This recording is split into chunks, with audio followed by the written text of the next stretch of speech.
près de 400 000 le nombre de nouveaux cas de cancer, avec en parallèle plus de 150 000 personnes qui auraient succombé à ces maladies l'année dernière.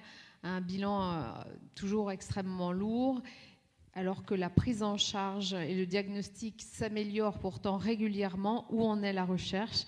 C'est le sujet qui nous occupe ensemble à cette mi-journée avec nos invités, Patricia Paterlini-Bréchot et Daniel Rouget. Et Anne Jean-Blanc est avec nous, journaliste au Point. Alors, finira-t-on par tuer le cancer? C'est un titre plein d'espoir, hein. Mais nos invités sont pleins d'espoir aussi, donc ça tombe bien parce qu'ils y croient vraiment et ça fait du bien. Donc nos invités, Patricia Paterlini-Bréchot, qui est donc oncologue, hématologue, chercheuse et professeure en biologie. Elle a découvert le moyen de repérer des cellules cancéreuses qui circulent dans le sang avant même les premières manifestations de la maladie, et ça c'est porteur d'espoir. Et Daniel Rouget, qui est professeur de médecine, adjoint au maire de Toulouse et qui est en charge de l'oncopôle. Alors lui aussi, tout ce qui est thérapie innovante, il connaît parfaitement. Patricia, pour commencer, en quelques minutes, est-ce que vous pouvez nous expliquer de façon très très simple vos travaux? Vous avez un micro devant vous. Alors, bonjour à tous, merci Anne, je suis très heureuse d'être ici. Alors nos travaux en fait visent à détecter le cancer très précocement par une prise de sang. Donc le but c'est de réduire la mortalité due au cancer par un diagnostic précoce, ce qui veut dire détecter l'état précancéreux par une prise de sang. Et donc, dans cette activité, nous sommes un trio au niveau international avec Liro Youd, qui est considéré le pape de la médecine moderne, qui travaille à Seattle, qui a codifié la médecine personnalisée et prédictive, et le professeur Azra Raza, qui est à Columbia, qui vient de sortir un livre, et tous les trois, nous nous battons très intensément dans cette direction de détection précoce du cancer, encore une fois, détection de l'état précancéreux. Ça veut dire une simple prise de sang et on vous dit vous avez des cellules précancéreuses, mais on vous dit aussi elles viennent de votre foie, de votre poumon ou de votre, enfin pas du cœur, non j'allais dire foie, de poumon ou du sein, parce qu'autrement ça n'aurait pas grand intérêt, enfin même si ça en a un quand même, mais Exact. Alors, donc quand on dit état précancéreux, ça veut dire en moyenne qu'on se situe environ une vingtaine d'années avant le cancer invasif, détecté avec métastase. Donc c'est très précoce. C'est ce qui s'est passé déjà. Donc on a l'historique pour le cancer du col de l'utérus, pour lequel on dispose du frottis au pap test. C'est une détection une vingtaine d'années avant le cancer invasif. Et donc là, on se rend compte que le problème pour porter ça au marché n'est pas un problème de preuve de concept qui est faite, n'est pas un problème de technologie, c'est un problème d'argent. Et le problème d'argent fait qu'on a choisi la stratégie cancer par cancer, c'est-à-dire d'être capable de porter au public, donc rembourser les tests cancer par cancer de détection précoce, parce que la phase qui est nécessaire pour porter au public un test est hors de prix. Donc, on parle de milliards. Donc, si on y va cancer par cancer, on espère pouvoir récolter après assez d'argent pour développer un test pan-cancer. Et donc, ça, c'est une question de stratégie. Il faut bien savoir de quoi on parle, hein. Donc, si on prend un exemple, aux États-Unis, un test précoce, pas sur le sang, mais sur le sel, le Cologuard, le fait un seul cancer, hein, le cancer du côlon, un test sur le sel, pour le porter au marché, ils ont dépensé 700 millions de dollars. OK ? Donc, vous imaginez les sommes. Et donc, il faut bien organiser cette stratégie pour arriver à avoir ces tests remboursés. Alors, puisqu'on est dans les chiffres, l'oncopole en chiffres, alors évidemment, je pense que vous n'avez pas ce budget-là. C'est assez cruel de vous poser la question comme ça, j'en suis bien consciente, mais l'oncopole aujourd'hui, l'oncopole de Toulouse, qui est quand même une grande oncopole en France, vous pouvez nous la présenter comment ? Bonjour à tous. L'oncopole de Toulouse part d'une idée de départ qui était un site industriel qui a eu un accident et pour lequel Philippe Douste-Blazy, à l'époque, a eu l'idée qu'il fallait rapprocher les chercheurs des patients. Le principe était de la molécule au patient, du patient à la molécule. Et donc c'est un campus dans lequel il y a des chercheurs, des patients et deux grands groupes industriels, que sont Sanofi et les laboratoires Fabre. C'est l'idée d'avoir une proximité pour les patients des phénomènes de recherche et surtout de recherche clinique appliquée, de manière à avoir des développements, des phases de recherche les plus précoces. C'est ce qu'on dit de la paillasse au lit du malade. Voilà, de la paillasse au lit du malade. Tout ça sur un campus un peu grand où il y a beaucoup de services organisés autour de cela. Alors, toutes les spécialités de cancérologie sont représentées, j'imagine. Oui. Les secteurs phares, hein, si vous pouvez, Oui. sans vous fâcher avec tous les autres, mais Non, en donner 2 ou 3. Bien sûr. Elles sont toutes représentées, ou elles sont sur le site, ou elles sont dans les autres hôpitaux et liées de cette manière. Mais les éléments phares, c'est bien sûr l'hématologie. Oui, donc Et tous les c'est- cancers et du c'est sang, tous- oui. Voilà, les cancers du sang, et aussi l'oncologie médicale et la radiothérapie, c'est-à-dire les traitements des cancers solides. Une entité aussi importante que l'Oncopole de Toulouse, par exemple, présente combien de publications? Il y a combien de chercheurs qui ont accès à des revues de haut niveau? Alors on dirait qu'il y a un chiffre qui est un peu emblématique, mais qui représente les grandes concentrations de chercheurs. Il y a une publication et demie par jour.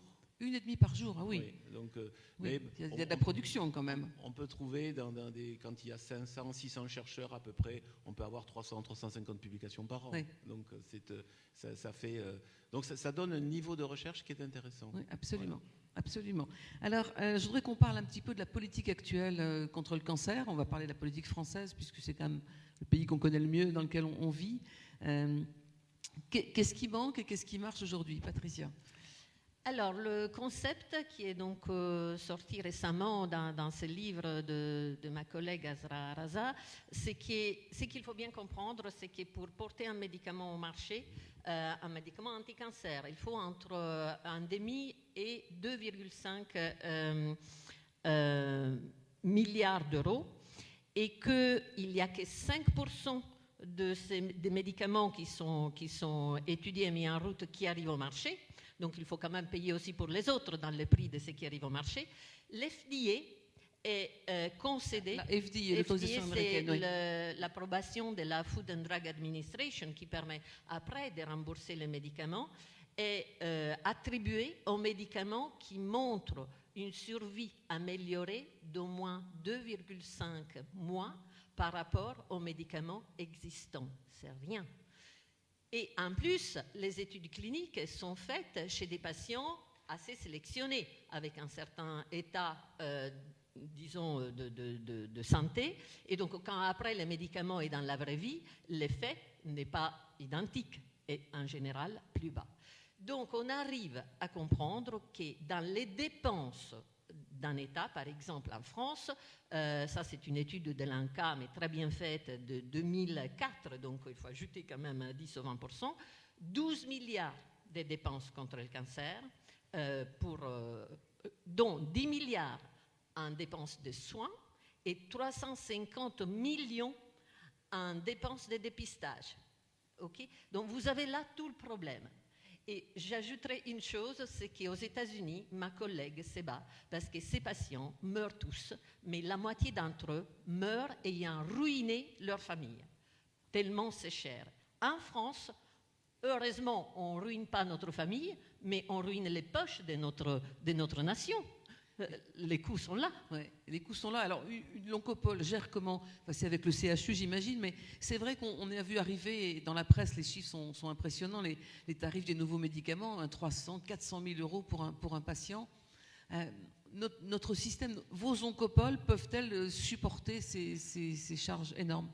Alors, deux éléments de réponse. D'abord, de quelle manière on participe à une certaine forme de réussite coûteuse, mais quand même très importante pour les patients. Je donnais 2 exemples d'études qui sont un peu en pointe sur l'Oncopole. Une étude qui est une phase 1, donc très précoce, sur la vaccination secondaire.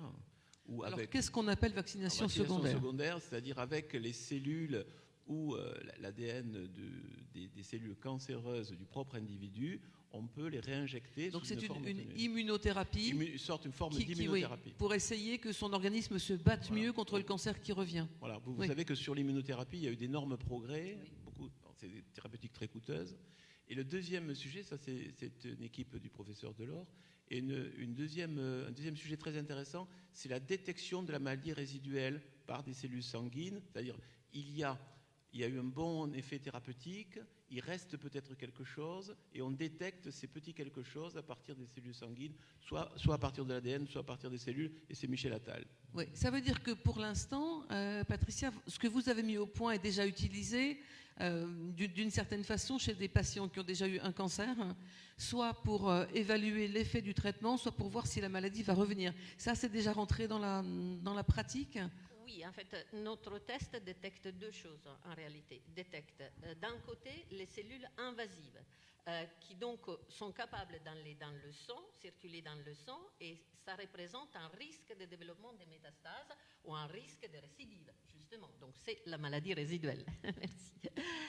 Et l'autre chose qui est détectée, c'est les cellules qui se détachent précocement des cancers en cours de formation. Donc ça, c'est très, très précoce.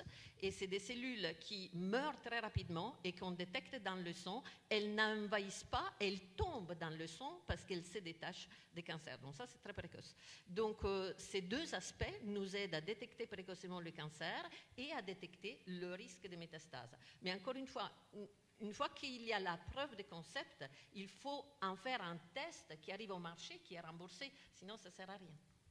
Alors justement, on est de nouveau, on en a parlé déjà précédemment, ceux qui étaient déjà là tout à l'heure, sur la notion de la prévention. La prévention coûte moins cher, mais coûte quand même. Et est-ce qu'on peut mêler en parallèle des investissements importants pour traiter les gens qui sont déjà à des stades avancés de la maladie et investir aussi beaucoup dans le dépistage précoce? La prévention est peut-être encore un petit peu en amont, mais déjà dans le dépistage précoce. Comment à votre avis, en termes de politique de santé, on peut gérer ce double problème? C'est une petite quadrature du cercle, hein, c'est-à-dire c'est très cher. Et nous, on a un système de santé qui est égalitaire et pour lequel on essaie de donner toutes les chances aux patients. Le système américain est un peu différent puisqu'il y a des contributions très importantes des patients aux soins.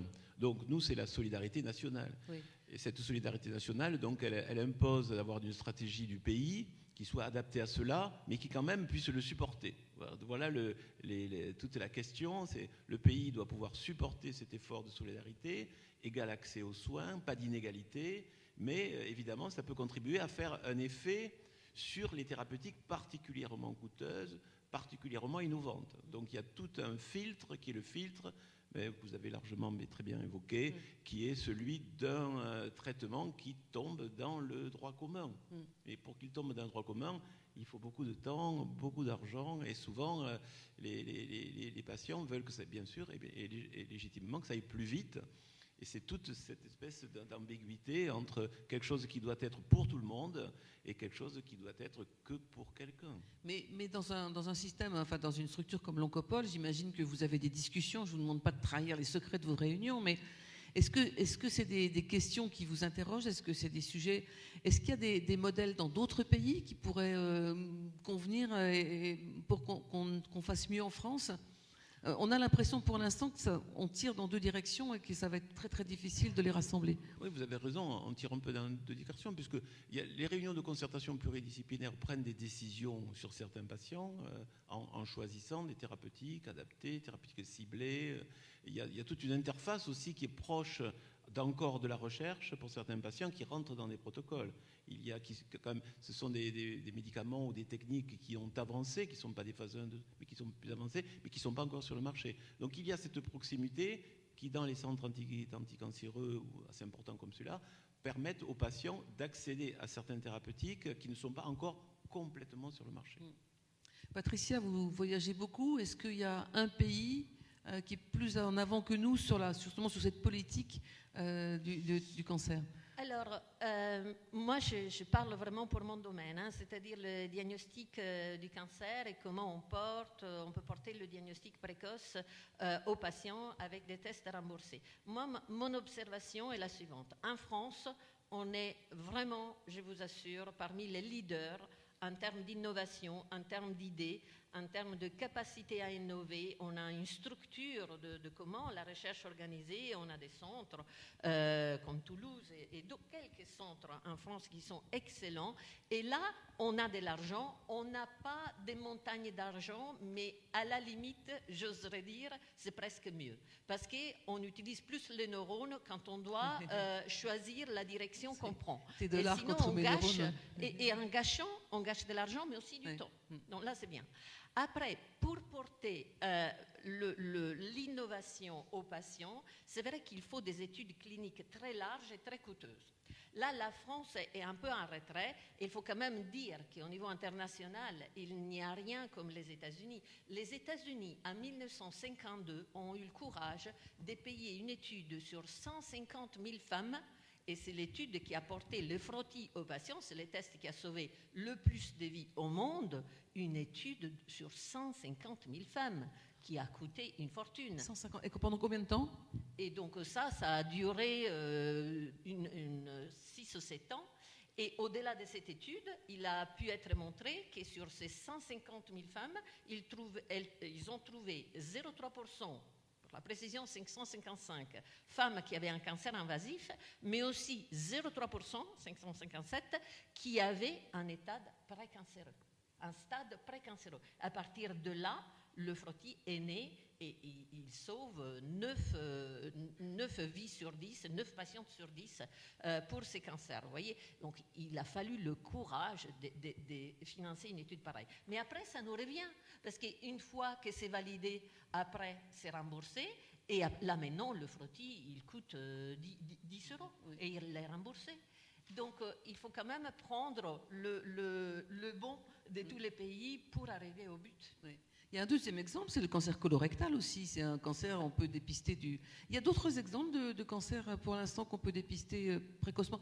Les cancers de la peau peut-être maintenant? Oui, les cancers de la peau, beaucoup de techniques nouvelles, des photographies, on les regarde plus précisément. Il y a aussi un certain nombre Et là, c'est de la techniques. technologie qui ne coûte pas très cher en plus. Là. Non, pas très cher. Donc, et vous faites la promotion de ce genre. Comment ça se passe dans l'Oncopole? Vous avez des budgets de recherche? Oui. Juste, il y a aussi le sujet du papillomavirus. Oui, bien sûr. Qui est un sujet de santé publique énorme. Oui, donc, contre lequel il y a un vaccin maintenant qui marche très voilà, bien. Donc, oui. Voilà. Oui. Donc, oui, voilà. Je ne sais pas, comme je parlais, je n'ai pas entendu votre question. Non, je disais, il y avait. Est-ce qu'à l'Oncopole, vous financez spécifiquement des recherches pour des dépistages précoces comme ça? Oui. Pour le cancer, mais madame, vous êtes un bon exemple. Ce que vous faites est un dépistage précoce très intéressant. Ce qui est très difficile dans le cancer, c'est le sujet prévention, encore plus avant. Oui. Parce qu'il y a des maladies où il y a les maladies cardiovasculaires, on sait très bien qu'il y a des facteurs de risque que l'on peut travailler. Sur le cancer, c'est plus compliqué. Si on connaît quand même un certain nombre de facteurs de risque, mais on salue les fumeurs. Hein. Voilà, on salue les fumeurs. On sait que le sport est un facteur protecteur très important et on le dit pas assez. Et que la nourriture toulousaine est très très bonne pour les artères. On peut prendre quelques questions si vous voulez. Oui, au premier rang, madame. Oui, un des du micro, oui. Bonjour, une petite question, j'ai peut-être pas compris. Là, vous, le test, c'est ISET, hein, c'est ça? Oui, voilà. ISET. J'ai déjà lu des choses là-dessus. Oui. ISET. J'avais vu qu'il y a un laboratoire à Paris, dans le 5e ou 6e arrondissement. Mais en fait, il n'est pas remboursé, ce test, Non. pour l'instant. Voilà, d'accord. Non. C'est bien ça. Non, c'est vraiment notre but qu'il puisse être remboursé. Oui. Et donc, c'est pour ça qu'on développe des tests cancer par cancer. Et après... Est-ce que vous le faites actuellement à beaucoup de personnes? Alors oui, il y a pas mal de personnes, y compris qui viennent de l'étranger, qui font ces tests, parce qu'en fait, il n'existe nulle part ailleurs, il n'existe qu'en France. Il existe en France. Mais voilà, il faut pouvoir le démocratiser, et c'est pour ça aussi qu'il faut pouvoir faire les études cliniques, ce que je disais tout à l'heure, et aussi l'automatiser. Et après, le coût, il va devenir quelques euros, pas plus. Et vous avez bon espoir? On se bat pour ça. Elle vit d'espoir, Patricia. C'est l'espoir incarné, Patricia. Chaque seconde. Il y avait le dépistage aussi pour le pancréas. Oui. Oui. Absolument. Ce principe est valable pour tout type de cancer, y compris pour les leucémies. D'ailleurs, on travaille avec Columbia University pour les leucémies. Est valable pour tous les cancers, y compris les cancers du pancréas. Oui. Alors, quand on fait partie d'une famille avec des cancers du pancréas, est-ce que j'aurais intérêt à venir vous voir?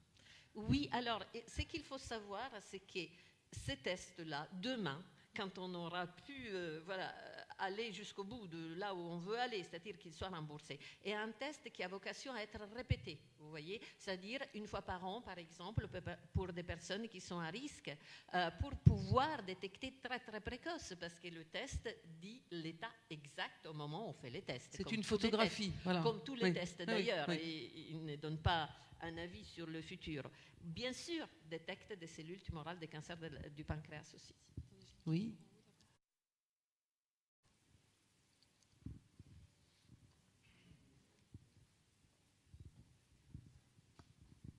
Merci. Oui, bonjour. Justement, pour rebondir sur la question de la dame, les limites actuelles du test, justement par rapport au pancréas, quand c'est détecté, c'est pas trop tard, étant donné que c'est un cancer très agressif. Alors, oui, j'ai quelques autres questions après, enfin petites. Alors, déjà, quand les cellules invasives sont dans le sang, on sait qu'elles sont dans le sang des années, entre 5 à 10, avant que les métastases se forment. Donc, même on est pour très, le pancréas. très précoce. Mais maintenant, on sait reconnaître aussi les cellules qui tombent dans le sang au début de la formation des cancers. Et là, c'est encore plus précoce. Oui, d'accord. Oui, oui. Donc, deuxième sous-question sur les limites actuelles du test.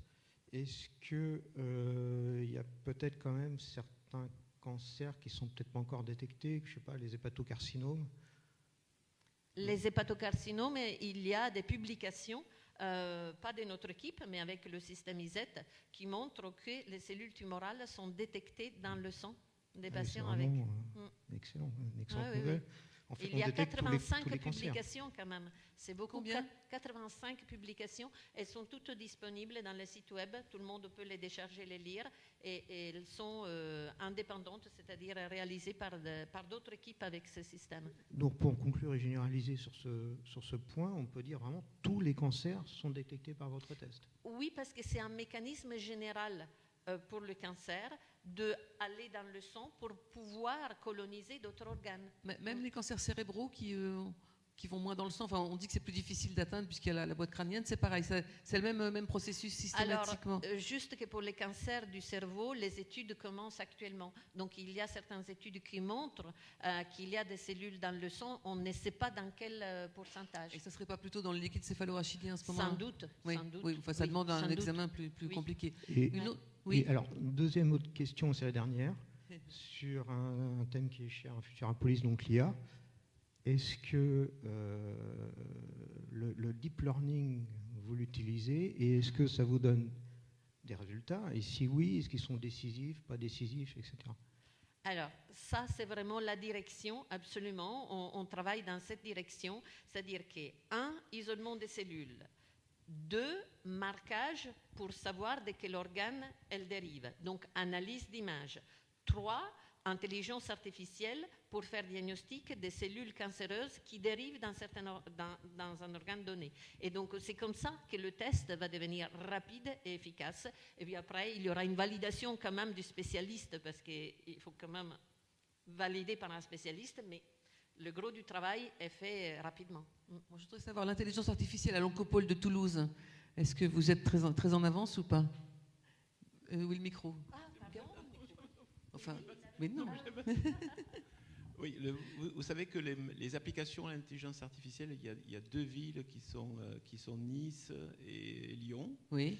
Et à Toulouse, l'IA n'est pas un programme qui comprend la santé, mais il y a des connexions, évidemment, entre sûr. les chercheurs qui s'occupent du cancer et des maladies et l'IA qui est logé sur un bâtiment qui est le B612. Voilà. Donc vous profitez des résultats, en tout cas, de tout ce qui arrive. Donc, très branché. Encore une question? Oui, monsieur Cosnard. Bonjour. Docteur Cosnard. Oui, j'avais une question. Donc, dans le cas du dépistage très précoce, D'abord, est-ce qu'il existe des drogues, des médicaments pour traiter ces stades très précoces? Et deuxièmement, quels sont les marqueurs de l'efficacité du traitement? Déjà, félicitations pour vos lunettes. Elles sont extra. Alors, quand on détecte le cancer de façon si précoce, ça veut dire qu'on est dans un terrain assez inconnu. Il y a des travaux avec le système ISET d'une équipe australienne qui a suivi les patients chez lesquels ils détectaient justement ces cellules très très précoces qui meurent très vite et qu'on voit bien qu'elles sont abîmées mais qui sont des cellules tumorales qui desquament, si je peux dire, qui sont relarguées dans le sang. Et donc, ils ont traité ces patients avec des thérapies pour renforcer leur système immun et ils ont vu que ces cellules disparaissaient. Quand on arrive tellement précocement, notre système immun est apparemment, je vous dis l'état actuel des connaissances, apparemment capable de les faire disparaître, c'est-à-dire de stopper cette évolution. Mais il faut beaucoup plus d'études.